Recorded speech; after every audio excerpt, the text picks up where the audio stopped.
Entreprise en mission, un podcast de Profil et Mediatico. À l'heure de la crise, et si on réconciliait l'éthique de l'entreprise et sa performance, et s'il était l'heure d'inventer un nouveau modèle économique tourné vers le bien commun pour gagner en attractivité et pour gagner peut-être aussi des parts de marché. C'est ce qu'au font déjà certains dirigeants d'entreprise qui sont particulièrement engagés, des dirigeants pionniers, qui ont décidé d'inscrire dans leur statut une mission supérieure à celle de la rentabilité traditionnelle des entreprises. Eh bien, c'est la voie qu'a décidé d'emprunter la Maïf, la mutuelle d'assurance au slogan d'assureur militant, une mutuelle dont la fonction première est de protéger ses sociétaires, une entreprise aussi qui fait près de 4 milliards d'euros de chiffre d'affaires, mais qui n'a pas d'actionnaire. Et ça, c'est important. Une entreprise, enfin, qui place l'intérêt général au cœur de son modèle d'affaires avec une raison d'être qui dit déjà beaucoup, puisqu'elle est centrée sur l'attention sincère portée à l'autre et au monde. Bienvenue dans Entreprise en mission, le podcast de Profil et Mediatico qui interroge l'engagement des entreprises et la sincérité de leurs dirigeants. Et bonjour à vous, Pascal Demurger. Bonjour Frédéric. Merci d'être avec nous aujourd'hui. Vous êtes le directeur général de la Maïf. Est-ce que vous vous sentez un patron en mission ?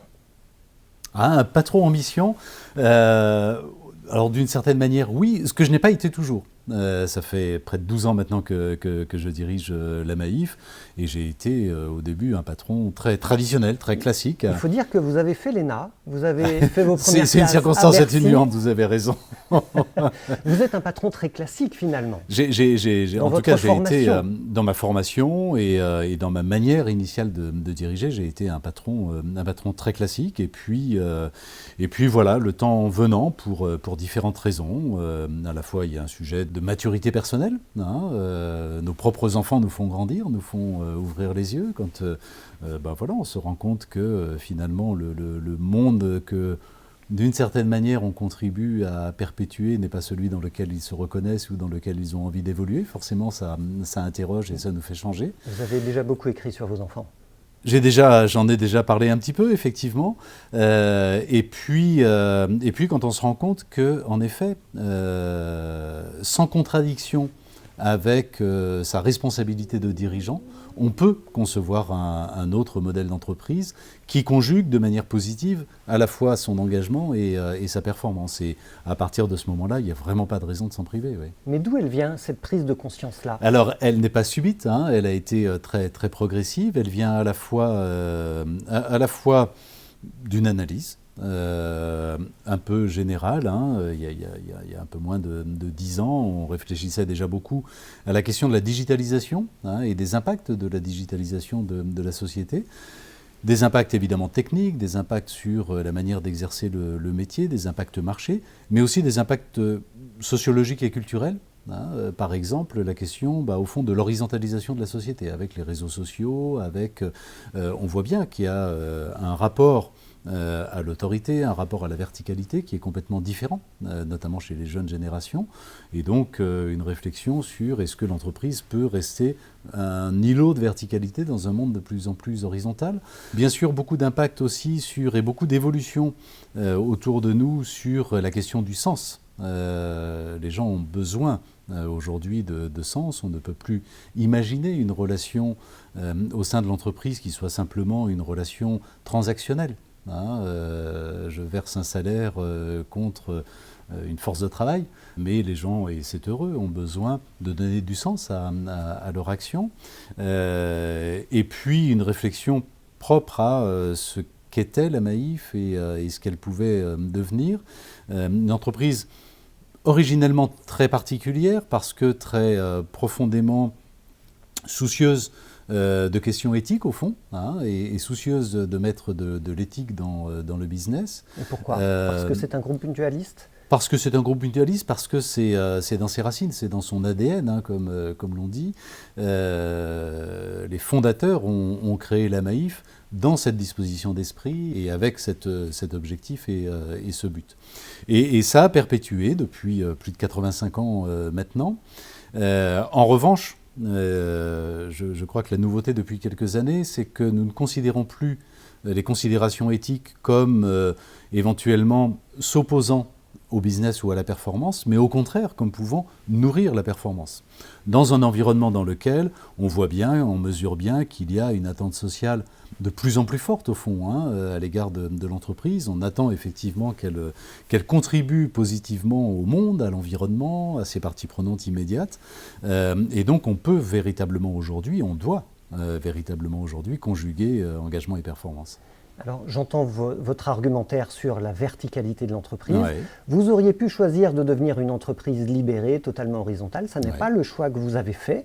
Vous avez En choisi, partie, en tout cas. En partie. Mmh. Vous avez choisi d'aller creuser l'engagement de l'entreprise avec un autre levier qui est celui de l'entreprise à mission, de la raison d'être d'abord, de la mission de votre entreprise. Et le 11 juillet 2020, les 1000 représentants des sociétaires Maïf, vous avez un peu plus de 3 millions de sociétaires à la Maïf, Oui, quasiment 3,5 millions, oui. ont décidé d'adopter la proposition de la direction de transformer la Maïf en société à mission. Mhm. Alors dites-nous, quelle est votre mission et pourquoi vous avez décidé de choisir cette mission-là? Alors effectivement, nous sommes devenus société à mission, comme le permet la loi Pacte de 2019, de mai 2019. Et autour d'une mission, vous en avez parlé en introduction, articulée, construite autour de à la fois à l'autre et au monde. Ça veut dire quoi? Ça veut dire que dans le comportement de l'entreprise, dans le comportement de chaque salarié de l'entreprise, nous nous efforçons de porter effectivement cette attention sincère. Attention sincère à l'autre, c'est d'abord attention sincère aux membres de l'entreprise, aux collaborateurs, aux 8000 salariés, aux militants également, aux élus à l'Assemblée générale, dans une forme de management. Vous parliez à l'instant d'entreprise libérée, alors sans utiliser le terme, en tout cas on va assez loin, je crois, dans une forme de management par la confiance, de management par l'envie, et d'attention, en effet, portée à nos collaborateurs. L'attention à l'autre, c'est aussi l'attention portée à nos clients, en l'occurrence nos sociétaires, avec le choix qui est assez contre-intuitif et un peu radical chez nous, le choix d'engager avec eux une relation qui aille dans leur intérêt, même si c'est au détriment des intérêts de l'entreprise.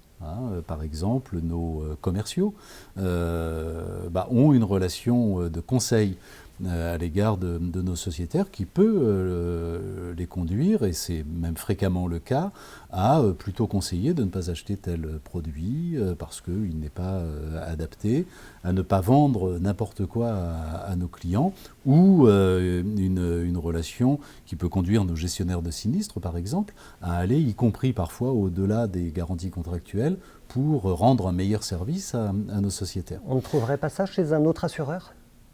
Je ne crois pas, de mon expérience, que l'on trouve ça à un tel niveau chez un autre assureur, pour rester dans l'euphémisme.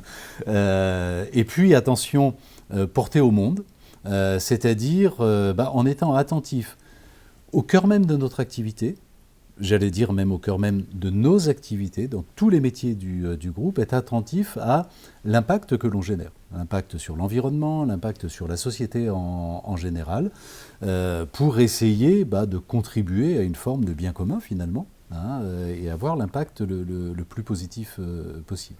Donc ça, c'est notre mission, attention sincère portée à l'autre et au monde, et notre pari. C'est vraiment que lorsque cette attention est effectivement sincère et qu'on la porte réellement, eh bien finalement, en réalité, ça nourrit la performance de l'entreprise. Parce que lorsque l'on est plus attentif à ses collaborateurs, qu'on leur donne du sens dans leur travail quotidien, qu'on leur fait confiance dans l'exercice de leur métier, qu'on noue une relation qui est plus bienveillante, plus attentive, on obtient d'abord un plus grand épanouissement de leur part, mais aussi une plus grande motivation, un plus grand engagement. Quand on fait la même chose avec ces sociétaires, on obtient souvent un effet waouh, tout simplement, et un niveau de satisfaction extrêmement élevé, et du coup une fidélité de nos sociétaires qui est sans commune mesure avec ce qui se passe sur le marché de l'assurance. Et ça, on voit bien que dans une entreprise, dans un secteur comme le nôtre, c'est évidemment un atout économique absolument colossal.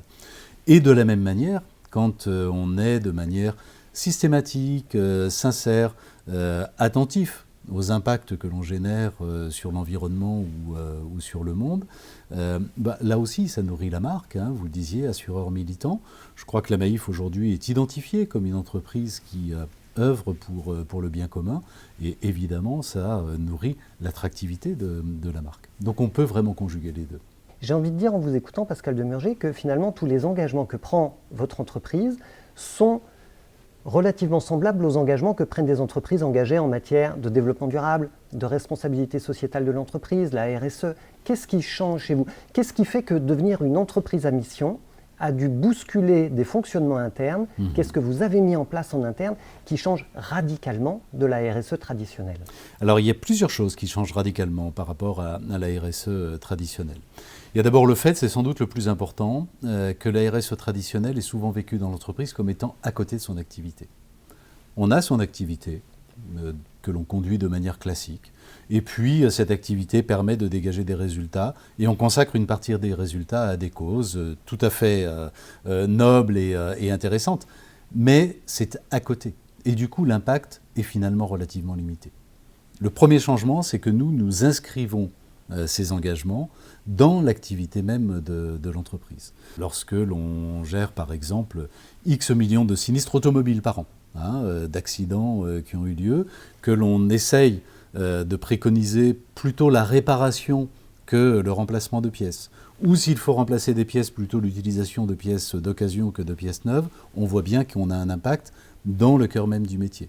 Lorsque un assureur, c'est aussi un gestionnaire d'actifs financiers, lorsque l'on place ses actifs financiers sur le marché, selon les secteurs que l'on va choisir ou que l'on va s'interdire, les entreprises auprès desquelles on va investir ou renoncer à investir en considération de leur propre impact, de leurs propres engagements, on voit bien que l'on a un impact positif. Et on pourrait multiplier les exemples dans tous les métiers de l'entreprise, y compris des métiers, support, comment on gère l'IT, les systèmes d'information, mais aussi la restauration d'entreprise. Avant même le vote de la loi Pacte, vous aviez décidé à la Maïf de ne pas recourir à des plateformes téléphoniques installées au Maroc, par exemple. Absolument. La totalité de nos emplois directs et indirect, parce qu'on fait travailler bien sûr quelques prestataires, et sur le territoire national. Donc le premier changement par rapport à la RSE traditionnelle, c'est vraiment celui-là, c'est au cœur de notre activité. Je pense qu'il y a une autre différence, c'est le champ sur lequel ça s'applique. On ne cherche pas seulement à avoir, c'est évidemment l'essentiel, un impact sur la société ou sur l'environnement, mais ça ne sert à rien, ou en tout cas il serait paradoxal de chercher à avoir un impact sur l'environnement en ne se préoccupant pas des gens qui travaillent dans l'entreprise. Et on a axé considérablement nos efforts d'attention sincère vers nos collaborateurs et, je le disais, vers nos clients. Donc c'est sur l'ensemble, j'allais dire, du spectre que l'on essaye d'agir. Mais pas encore dans l'ensemble de vos filiales. Le chemin est en cours. Toutes ne sont pas dotées d'une mission aujourd'hui. Alors toutes ne sont pas formellement dotées d'une mission, pour deux raisons. D'abord parce qu'on a adopté la mission pour l'ensemble du groupe et donc ça vaut pour les filiales. Et on a en revanche notre principale filiale qui s'appelle Maïf Vie et comme son nom l'indique, qui fait de l'assurance vie, qui est en train de se doter de sa propre mission en complément en quelque sorte de celle du groupe et de devenir elle-même société à mission. Mais la pratique que je décris est généralisée dans la totalité du groupe.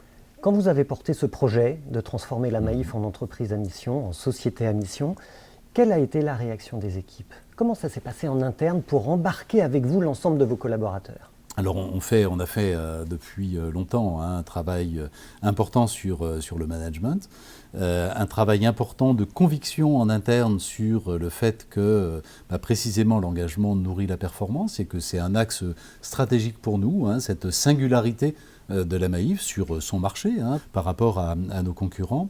Et lorsque nous sommes devenus société à mission, le corps social interne était suffisamment convaincu de la pertinence de cette stratégie pour être en réalité totalement enthousiaste. Ça vous a pris combien de temps de les convaincre?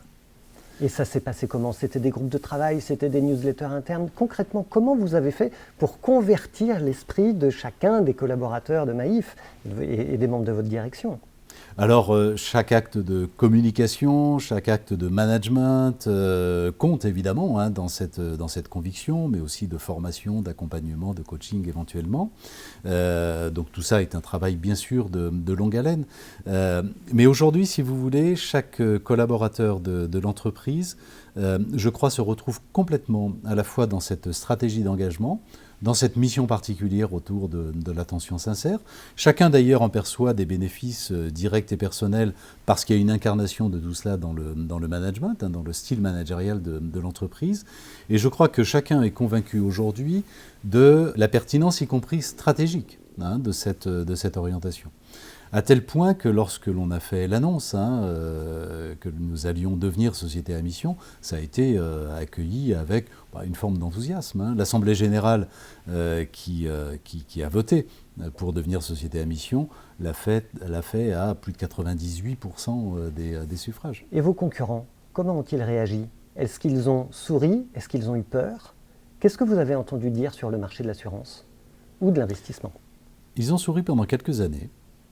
Il ne sourit plus. Et alors, dire qu'on fait peur, ça n'est de toute façon pas notre objectif, mais au minimum aujourd'hui on intrigue, parfois on intéresse, et beaucoup de nos concurrents sont en train de regarder de manière beaucoup plus attentive ce que nous sommes en train de faire et essayer de voir si eux-mêmes ne devraient pas s'engager dans une voie de ce type-là. Donc vous pensez pouvoir faire école? Oui, alors c'est d'ailleurs une question moi, que je me suis posée pendant plusieurs années, qui est précisément celle de savoir jusqu'où le fait de faire école sert ou dessert l'intérêt de la Maïf, parce que j'en suis le dirigeant et je suis là quand même pour défendre les intérêts de mon entreprise, évidemment. Et j'ai aujourd'hui acquis la conviction que de toute façon, faire école servait les intérêts de mon entreprise pour plusieurs raisons. D'abord, je pense que l'on a, j'allais dire une longueur d'avance, en tout cas une antériorité et une forme de sincérité dans la démarche qui fait que de toute façon on se distingue de démarches qui seraient éventuellement plus directement intéressées ou qui auraient un côté un peu marketing ou un peu washing comme on dit aujourd'hui. Et puis je pense que de toute façon on a intérêt, alors évidemment en tant que citoyen, mais aussi en tant que dirigeant, à faire en sorte que finalement ces éléments d'engagement deviennent un véritable critère de la compétition entre les entreprises. Et si ça devient en effet un critère différenciant, si le consommateur de plus en plus choisit les entreprises auprès desquelles il achète ses biens ou ses services en considération de leur comportement, alors c'est bénéfique pour tout le monde, ça incitera, ça contraindra même les entreprises à bouger, enfin j'allais dire, et à elles-mêmes prendre des engagements, et je pense qu'on aura tout gagné. Mais c'est peut-être plus difficile pour une entreprise qui a des actionnaires. Vous n'avez pas d'actionnaires à la Maïf. Et donc vous n'avez pas de compte à rendre. Est-ce que c'est plus facile pour vous que pour d'autres entreprises? J'ai des comptes à rendre. Hein. Il y a une gouvernance, j'ai un conseil d'administration, j'ai une assemblée générale et j'ai des comptes à rendre. Et si ces comptes n'étaient pas bons, les choses se passeraient sans doute différemment. Vous avez raison, c'est plus difficile pour une entreprise qui a des actionnaires. Je pense que c'est accessible. Je pense que c'est accessible parce qu'à partir du moment où on fait la démonstration chiffrée, que cet engagement nourrit la performance, alors c'est au bénéfice des actionnaires. Il y a une contrainte en revanche qu'il faut lever quand on a des actionnaires, c'est la dictature du court terme. C'est la vision court-termiste de résultats immédiats et de résultats financiers immédiats. Mais pour peu qu'on s'inscrive dans une vision de moyen terme, alors on se rend compte que oui, c'est vraiment bénéfique. À titre personnel, Pascal Demurger, comment est-ce que le fait de conduire, de piloter une entreprise à mission a changé? C'est essentiel parce que, en réalité, c'est une source d'alignement personnel qui est extrêmement forte. Quand on a la chance, parce que c'est une véritable chance, même si on peut aussi la construire, cette chance, mais quand on arrive à aligner son éthique de conviction et son éthique de responsabilité, ça veut dire qu'on peut se comporter de manière identique dans la vie et dans l'entreprise, qu'il n'y a pas de tension entre ce que l'on décide en tant que dirigeant et ce à quoi on croit en tant que citoyen, en tant que personne. Et ça, c'est un vrai bonheur en réalité. Merci beaucoup, Pascal Demurger. Merci à vous. On vous souhaite de faire beaucoup d'émules dans le monde de l'assurance, dans le monde du mutualisme, dans le monde de la finance également. C'était Entreprise en Mission, le podcast de Profil et Mediatico que vous pouvez réécouter sur toutes les grandes plateformes de podcast audio et que vous pouvez revoir aussi en vidéo parmi nos portraits engagés sur mediatico.fr, le média qui redonne du sens à l'économie.